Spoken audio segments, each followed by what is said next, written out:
ቪዲዮ ማሳያችሁ እንዴት ዲኤክስኤፍ አውቶካድ ፋይልን በግሎባል ማፐር ሶፍትዌር በመጠቀም ወደ GIS ሼፕ ፋይል እንዴት መቀየር እንደምንችል ነው። በጣም በቀላሉ አሳያችኋለሁ።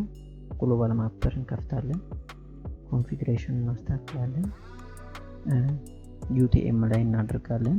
ዞኑን ያው ኢትዮጵያ ውስጥ ባለ ዳታ ስለሆነ 37 ላይ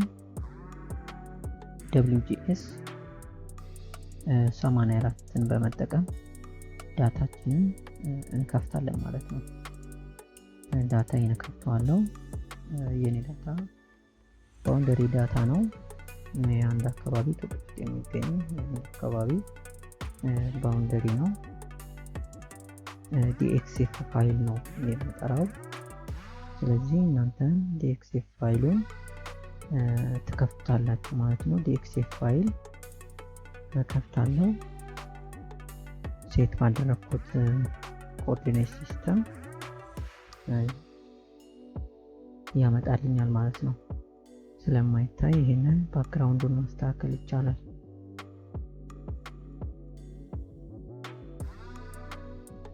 ቱልስ ውስጥ ገብተን ኮንፊገር ጀነራል ላይ ባክግራውንዱን ከለሩን ጥቁር እናድርገው። ባክግራውንድ ማነው በደንብ እናያለን ባውንደሪያችንን። ይህንን ባውንደሪ ወደ ሼፕ ፋይል እንዲቀይርልኝ እዚጋ ኤክስፖርት እናደርጋለን። ሼፕ ፋይል ላይ እናደርጋለን። ኦኬ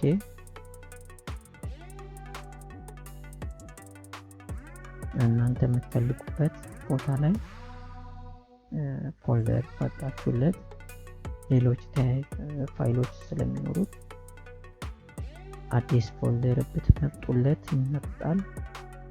አዲስ ፎልደር ፍጠሩለት። እዚህ ጋር እኔ አዲስ ፎልደር ፈጥራለሁ።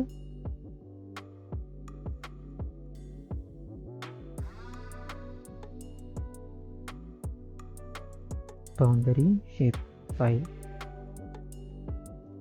የሚል ፎልደር ውስጥ እንዲያስቀምጥልኝ ነው የምፈልገው።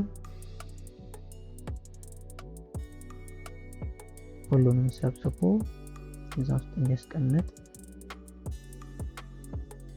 እሺ እዚህ ፎልደር ውስጥ እንዲያስቀምጥልኝ ባውንደሪ ሼፕ ፋይል ብዬ ፈጥሬ ያለው ሴቭ አድርግልኝ እለዋለሁ። ፋይሎችንም ባውንደሪ ሼፕ ፋይል የሚል ስያሜ እንዲሰጣቸው ኦኬ እለዋለሁ።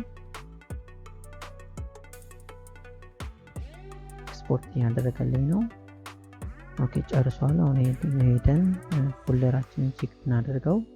ዲኤክስኤፍ ማነው ሼፕ ፋይላችንን በዚህ መልኩ ኤክስፖርት አድርጎልናል ማለት ነው። ይህንን GIS ፋይል ላይ GIS ሶፍትዌር ላይ መክፈት እንችላለን። እሺ በዛሬው ቱቶሪያል የሆነ ነገር እንዳገኛችሁ ተስፋ አድርጋለሁ።